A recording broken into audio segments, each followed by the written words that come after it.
All right. Well, good morning, Pollyanna. Hi.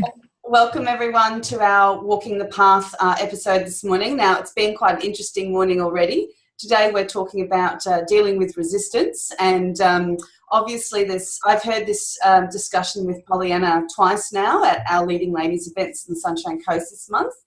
And they're brilliant. And it's interesting that even this morning, there's still some sort of resistance to the discussion.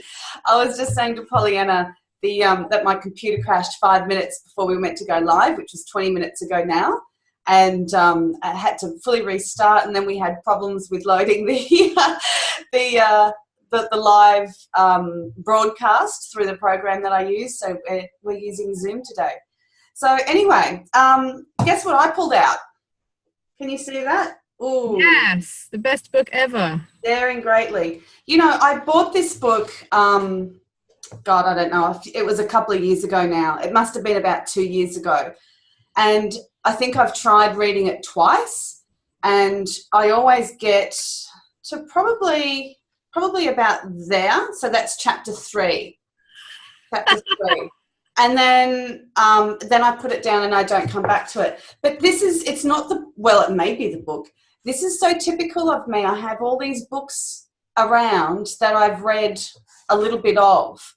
But what struck me about this book and the little that I read of it originally was just the raw authenticity of it, and how quickly and easily it hit home. Hello, who have we got? Robin. Hi, Robin. Thanks for joining us. Hi, Robin. Hello. I didn't realise it was going to be on camera. Yeah. You can turn it off. Turn the camera off. And a coffee, so. That's okay. I was going to say, Jen, about the problems with the computer and all of that this morning. That was that we persisted and we were actually here. And I think what often happens with resistance is that, things go wrong and it doesn't all flow. And then people go, oh, it's not meant to be. And so they just quit whatever it is they're doing, when really, if you're dealing with resistance, you have to hang in there. Wow. Yeah, that's really interesting. So, yeah, and I've often heard as well the saying where, all these things might come up, let's call them challenges or things that get in the way. And that's the universe's way of saying, well, how much do you really want it? And what are you going to do to keep going?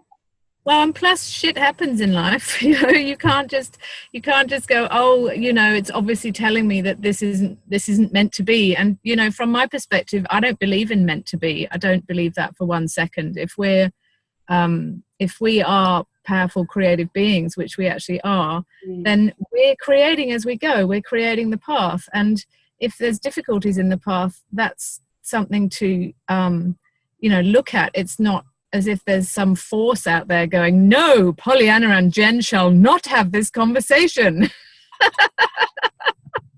Out of all the people in the world this morning, I picked them. And I think, that is not meant to be. I just don't believe that stuff, not for a nanosecond. And I spent a lot of my life giving up, following that kind of thinking, or just being really deflated by stuff that came up, or things that seemed like failures, or workshops that people didn't come to, and just all that stuff that we all face in whatever we're creating, and kind of taking it really personally and going, oh, it's not meant to be, or nobody likes my work, or whatever it is, when actually what you need to do is hang in there and just keep going. So what do you think the purpose of resistance is? Well, it is to protect you from vulnerability. So and for those people who don't know what we're talking about with resistance, it's what comes up within you as a reluctance to do something, or making excuses about why you might not want to do something, or computer problems, for example, manifest as resistance. Other people can be resistant, so they tell you your idea is crap. And so, and all the behaviors that go with resistance, like procrastination and freaking out and, getting into denial about stuff and criticizing other people and blaming the universe. but it's all really to protect you from vulnerability, because, you know, having this conversation, I'm vulnerable to saying stupid things, which, you know, I do periodically say. And then I think we all, you know, have those moments. And I'm vulnerable to people, you know, looking and going, oh, what the hell is she talking about? Or, you know, or getting rejected, or looking, you know, old on camera, God forbid, or whatever it happens to be. You know, there's a whole lot of vulnerabilities involved. And so really, you know, when you think about resistance, of course, it would be much easier not to have this conversation, because then you're not going to be exposed to anything. I can just go back to my house and sit in my office and be quiet in my own space, you know, where there's no threat. So yeah, that's the purpose of it, really, is to keep you safe, but it also keeps you very small. Yeah, exactly. Exactly. So let's you've already mentioned a few ways that of how resistance can show up in our lives. So you know, things getting in the way, the computer crashes, how else can it show up? You were mentioning some things before. Yeah, well, I can share the story that I shared at the talk, which was about, you know, my own experience, where I was coaching a few years back. I'd just been part-time coaching, and then it was going quite well, and I had a few clients and they were all really happy, and then I did my tax. And when I did my tax, I discovered that I'd earned $16,000 without really trying. And that's not a big deal, you know, that's not like an enormous amount, but it was like, whoa, okay, that's cool. I had 16 grand. I didn't really try. And this could be a really great thing for me, this coaching thing. And when my kids get older, I can go and, you know, do this full time, and I might make a decent living at it.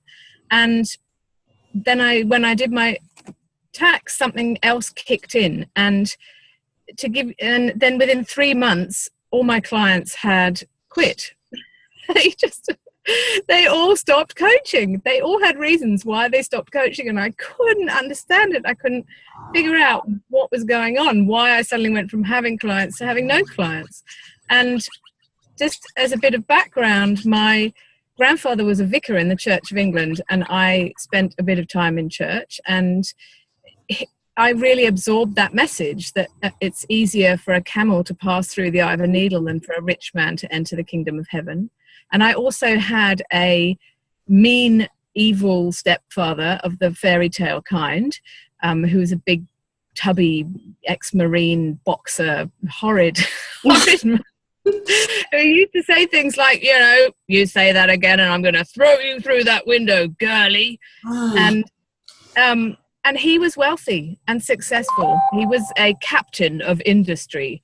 So it just, for me to even consider the prospect of earning decent money at that time in my life brought up this stuff of like, well, you know, if I'm someone that can earn money and be successful and wealthy, then obviously I must be like these, you know, these other people who are not, it's not okay. You know, I'd be bad if I'm wealthy.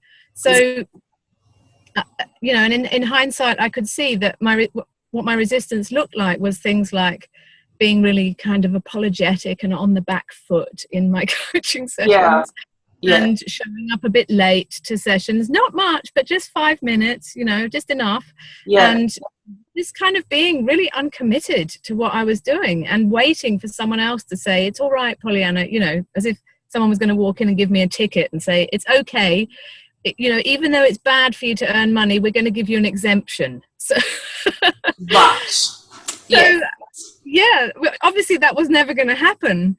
So that's a really good example of how, you know, you can go into resistance to things that you really want just because you get into conflict with your own beliefs about life and yourself and your own worth. And I've done loads of work around that money stuff now, and I'm fine with money. Money and I are now good pals, so I don't have that issue.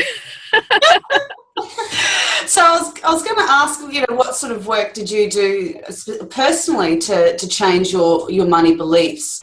I know there's so many different things out there, and I think it's really important for people to find what works for them. No, I don't believe in one solution to fix the same problem for everybody. No. So some of the things that I did were I I used the process that I use in my coaching to just look at what's my relationship to money from my limited self, and how do I view it, and then what is my relationship to money from wholeness. And also I did a really amazing session for a client years ago where I saw all these projects that she wanted to create in her wholeness. So we're looking at her wholeness, and she had all these incredible things that she wanted to do in the world, which she's totally capable of doing. And money was just this transactional thing that traveled between these creations that she was doing. And it was such an enlightening moment for me to just see it from a different perspective, and to have my definition moved and look at a different definition. And so I guess I just took the time to dive deep in people can do this in any way that works for them, whatever way they want to do it, to just look deeply within and ask, what is this actually about? What the hell is this thing? Is it childhood stuff? Is it stuff I've picked up along the way? We all have like really common stuff around money. Like, I don't know how many people have had parents say to them, what do you mean you want 10 cents? Do you think money grows on trees? This was what was said to me as a child. And, my dad used to say things like, do I look like I'm made of money? So one of my beliefs was that, it's okay to have money for the bare necessities. That's all right. It's okay to have that. But it's not okay to have it for anything that I might like or enjoy, because that's frivolous. So it was just a process of looking at all of that and seeing what it is, and then taking the extra step to go beyond that, and to look at my relationship to money from wholeness and what that actually is. And for me, from a place of wholeness, money is it's just like the rest of life. It's not in its own separate category. It's just a part of life that facilitates certain transactions to take place, and it doesn't have all this angst attached to it. Yeah, it's just an energy exchange, really, isn't it? Yeah. When you think of the term, even the word currency, it's just a representation of energy exchange. So we have resistance to, I guess, moving forward and creating our dreams, and we have resistance to receiving money. We have resistance, or we can have resistance to receiving love and growth. And what were some of the other things that we spoke about? Creativity. Yeah, happiness, getting what you want, productivity, exercise. Yeah. Visibility. Yeah. Like people have massive resistance to visibility. Yeah. So success and wealth and other things, they all involve visibility, and visibility involves huge vulnerability. So basically, whatever you're resisting, there's something in that you don't want to be vulnerable to. So for example, with love, you're going to be vulnerable to betrayal and abandonment and hurt and rejection, all these big things that we definitely are not up for. We don't go, yes, I'm in for rejection and abandonment. Write me down for that. Put me down for 2. Yeah. So these are things that people really actively don't want. And if that's what resistance is, it's this state of actively not wanting the vulnerability that goes along with the thing that you say that you do want.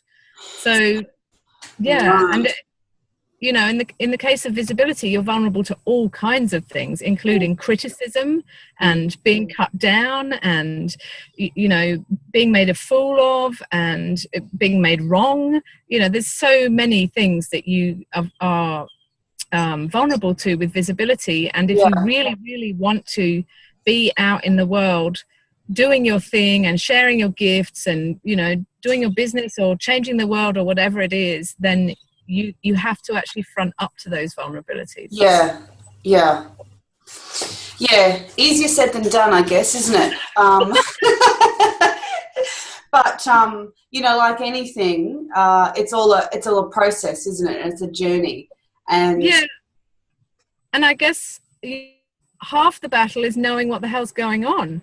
So, you know, like in my example with the $16,000, I had no idea at that point what was going on. I was just totally baffled. Why the hell do I suddenly have no clients? And I felt abandoned and rejected and, you know, all the rest of it, you know, which is a bizarre flip side of resistance, which is, you know, if you don't overcome it, you generally end up feeling the things that you were afraid of in the first place. Yes.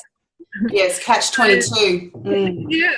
So to know that, you know, if you have some goal or other, or some way that you want to change the world, or you want to make your business really successful or whatever, then to know that you may have resistance to that is really, really helpful, because it means that you can actually then look at it and go, okay, so what is my resistance to this about? What am I going to be vulnerable to if I do this?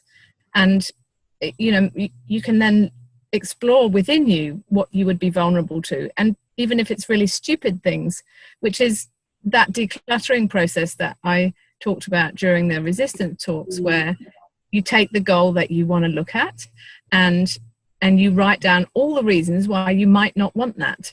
So, for example, if you took the goal of making a huge success out of your business, you could write down squillions of reasons, like, you know, if I'm successful, my sponging drug addict brother is going to be round at my house every day trying to get stuff off me, and I might not have the same group of friends because, you know, I've known them forever and we grew up in this really poor area, and they might not want to associate with me if I'm suddenly in a different category of wealth, and people might try and take advantage of me. People might want to only be friends with me because of the money I have. And rationally, of course, you know, you can rationalize those reasons away, but they're in there. And if they're in there and you're not looking at them, they have power, and then you go into resistance. So decluttering them, getting them out and writing them down, even if they seem stupid beyond belief, it just takes the power out of them, because then you can see them and go,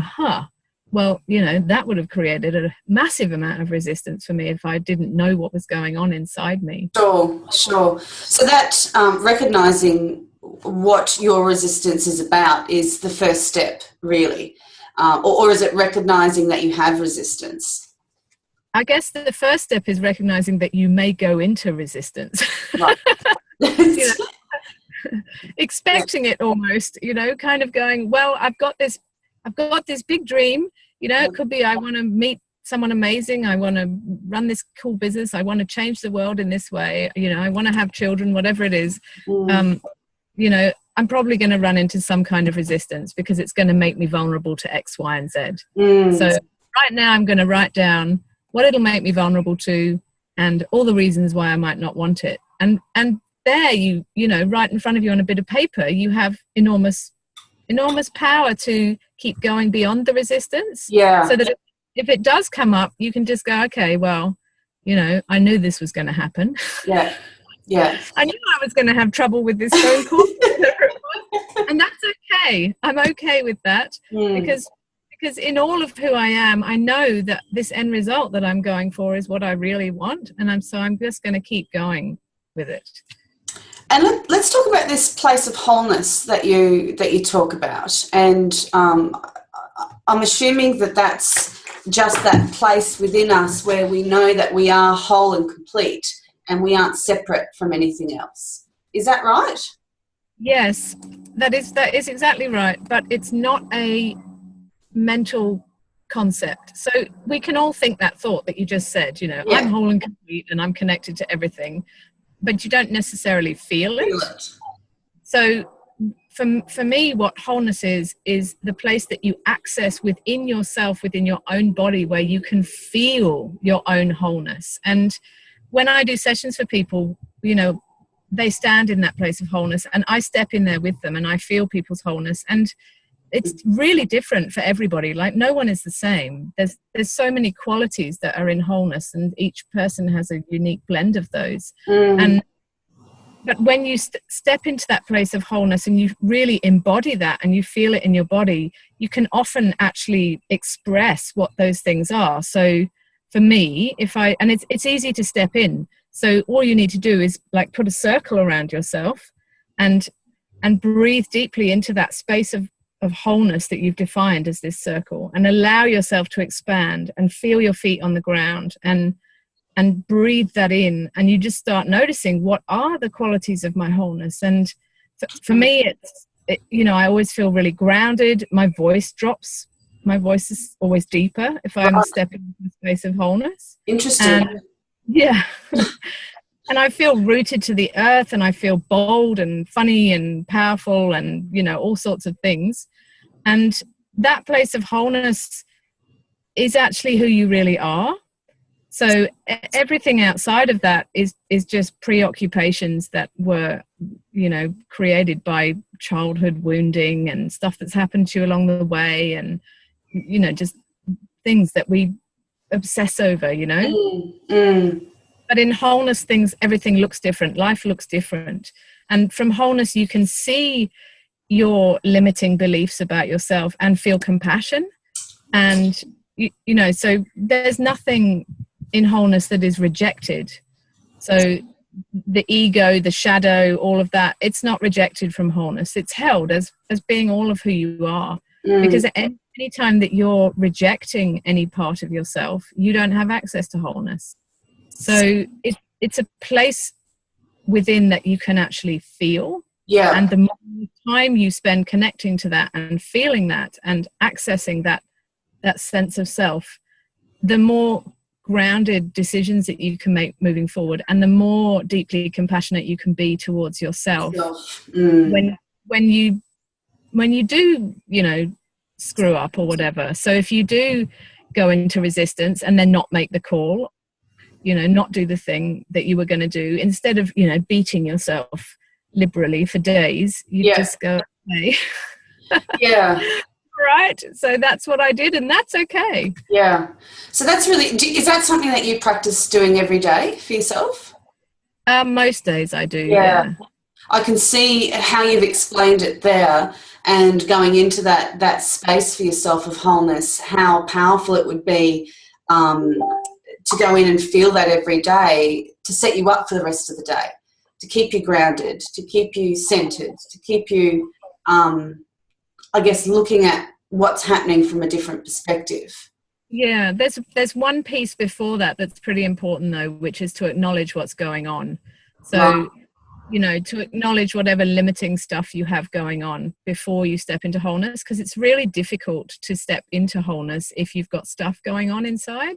Right. So, if you're bent at your partner, for example, because they left the butter out for the 900th time and the dog ate it, and now there's butter smeared all over the kitchen, then you're not going to be able to step straight into wholeness, because you'll have that going on. Yeah. So, what you do is put yourself in a circle of, whatever's in the way, and just name whatever crap you've got going. I'm annoyed with him. I've got stuff going on around this, and I feel like this, and just be totally accepting of all of that. And then once you've emptied that out, you've made the space to access that wholeness. Right. Yeah. And that's that radical self-acceptance that you spoke about at the presentations for leading ladies. That has stuck with me from day dot, from when I first heard you say that. That radical self-acceptance is just so important for whatever's going on at any point in time in your life, isn't it? Acknowledging that this is how I feel, this is what's going on, and this is how I feel. And it's absolutely, totally, 100% okay that I feel that way. Yeah. And even to go a step further and go, when I feel like this, I do these behaviors. Yes. And that's okay too. It's okay for me to feel like this, and it's okay that I do these behaviors when I feel like this, because if you do anything other than totally accept what you're doing, you just are back in resistance to yourself then. And you don't have access to wholeness. And the curious thing about this practice, which logically feels a bit wrong, because it's like, well, if I feel angry and then I shout at my children, that's not okay. How is that okay? But the more that you go into that, it's not okay for me to shout at my children, the more you will shout at your children. And I know this from experience. So the more time you spend making yourself wrong for what you've done, the the worse it gets. Whereas, you know, in that situation of shouting at the children, the most functional thing you can do is say, hey children, I'm sorry I shouted. That's not how I want to behave. You know, and I was having this feeling and so I shouted. And then go away and sit with whatever the feeling was and get really okay with, you know, when this happens, I feel this. Yeah. And when I feel this, I do this thing, and just go, it's okay. It's actually okay. And what happens when you do that is you can feel yourself drop through that to a deeper level, which is actually accessing wholeness then. And when you access wholeness and then go and be with your children, it's a very different way to relate than if you've spent the last 3 hours beating yourself up for doing the wrong thing. Sure. Which is going to make you, you know, disconnected and angsty and absolutely. Yeah. Whereas, you know, if you've come to okayness with that and you've really come there in your heart and been okay with how you felt and what you behaved and then dropped through that into that space of wholeness, everything is different. Things are very different from wholeness, and it's not a place that you can stay in all the time because we're human. So, you know, we are all of our experience, including the parts of us that we think are not okay. And most of the time that you're not in it, but to be able to access it when you want to and see how you view life from that perspective is really, really empowering. It was interesting the other night, I think it was Sunday night, was that the night? Yeah, so that was the night that I had my aha moment about, you know, the toxicity levels in my body and how it's basically deadening our senses. It's the toxicity levels within us are keeping us low. They're keeping us playing small. They're keeping our mental, emotional, physical and spiritual aspects of us less attuned, I guess. And I had this sense as I was lying in bed that night of, I guess, me as the observer and then my thoughts. And we might be getting completely off track here.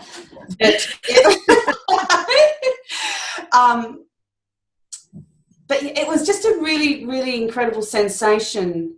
And I'm sort of sitting here listening to you talk about the wholeness.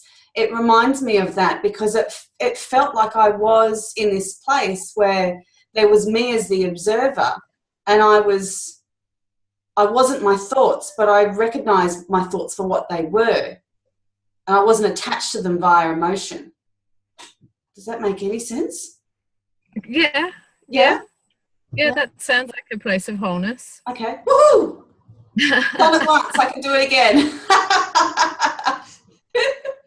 It's actually a whole lot simpler than anyone thinks, you know, because you can literally be standing on the ground and then go, okay, I'm going to step into wholeness and take a step into a place that you've said, okay, that's wholeness right there, you know. So you can do it with cushions, for example.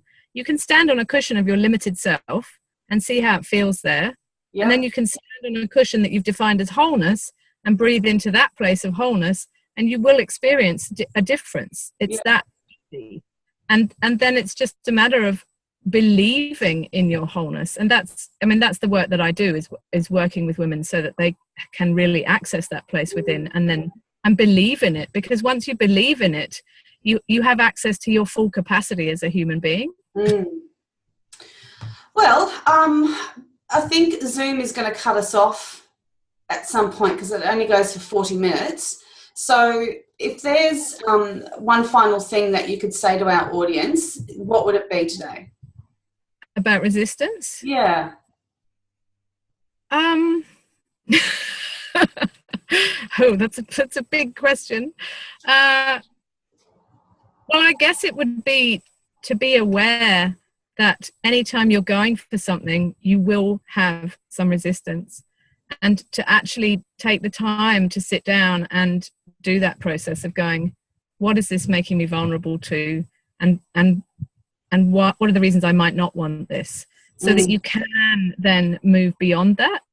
And also to know, you know, just like we had this experience today of it being really difficult to get onto this call, that you can find ways around it, and you can find ways through it, and you don't have to give up and go, oh, the universe is saying this isn't meant to be. Yeah. Yeah. Okay, thank you for that, lovely. What I really wanted to do, I wanted to find, and I'm sure you know what I'm looking for, is the verse in, oh, here it is. Yeah, Daring Greatly, where Brené Brown got the title for the book from, because I felt it really, really powerfully when I first read it. So she says, this is the passage that made the speech famous. And I think she's talking about, the speech called The Man in the Arena. And it says, it is not the critic who counts, not the man who points out how the strong man stumbles, or where the doer of deeds could have done them better. The credit belongs to the man who is actually in the arena, whose face is marred by dust and sweat and blood, who strives valiantly, who errs, who comes short again and again, because there is no effort without error and shortcoming, but who does actually strive to do the deeds, who knows great enthusiasms, the great devotions, who spends himself in a worthy cause, who at the best knows in the end the triumph of high achievement, and who at the worst, if he fails, at least fails while daring greatly. Yeah, that's so cool. And I was going to say to you, get Daring Greatly on Audible and then listen to it in your car, and then you won't have any choice but to go further than the you stop reading. Yeah, actually, that's a really great...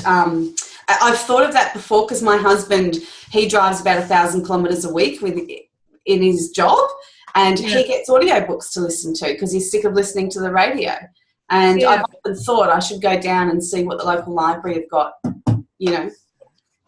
Yeah. And do that for myself. Yeah. Yeah, it's awesome. I love audio. Thank you so much for taking the time to have this discussion with us again today. And thank you so much for being the guest speaker at Leading Ladies Sunshine Coast this month as well. I know that, you know, all the women that attended this month, and we actually had a lot less than what we normally would. It's interesting again. Perhaps the topic kept people away. But it's, you know, all of those women that did show up have given incredible feedback for your talk and what you presented, and I know it impacted them greatly, so thank you so much. Yeah, it was totally my pleasure. I think talking about resistance is a bit like talking about death. So yeah. It's not something people want to get into. No, it's a conversation stopper. Yeah. All right, lovely. Yeah, people get in resistance to their resistance, and then they don't come in case they get resistant. Yeah. Hi, Kelly. You just joined us. We're just finishing up, Kelly, but I will upload the recording into Leading Ladies for you shortly, if you can hear me. All right. Thank you so much, Pollyanna. I'll see you next month, and thank you, everyone, for joining us. Have a great day. Bye. Bye.